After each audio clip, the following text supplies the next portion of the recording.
তো আমি চলে এসেছি সাধনার বাড়িতে। আজকে সাধনাদের বাড়িতে গোপালের বাৎসরিক পুজো, আর আজকে হচ্ছে মাঘী পূর্ণিমার লক্ষ্মী পুজোর দিন। তো আগের বছরও তোমাদের সঙ্গে একটা ব্লগ শেয়ার করেছিলাম, আজকে আর সেইভাবে ব্লগ শেয়ার করছি না, সোজা চলে এসেছি প্রসাদ খেতে। এই যে আমার সঙ্গে অনু বসেছে, এখনও সবাই এসে পারেনি। আর প্রসাদে কী কী আছে সেটা তোমাদের সঙ্গে শেয়ার করছি। এই যে হচ্ছে বাড়ির গিন্নি, গিন্নিকে কি সুন্দর লাগছে তোমরা একটু দেখো, সত্যি খুব মিষ্টি লাগছে। যাও, এই যে আমি খেতে বসে গেছি, এবার চলো খাবারে কি কি আছে তোমাদের দেখিয়ে দিই। দেখি তোমাকে কেমন লাগছে। ও বাবা কি মিষ্টি লাগছে।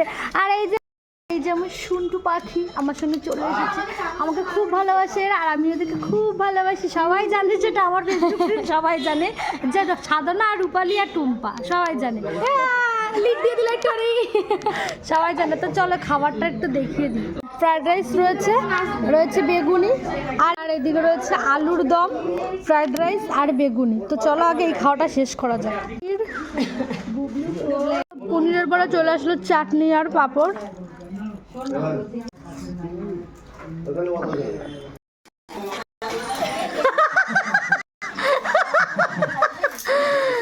বাই।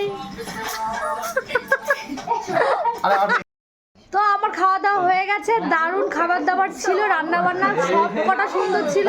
আর এই যে সেই সখাসখিরা সবাই চলে এসেছে। আর চলো আমি আজকে এখানেই টাটা বাই বাই, আবার পরে দেখা হচ্ছে।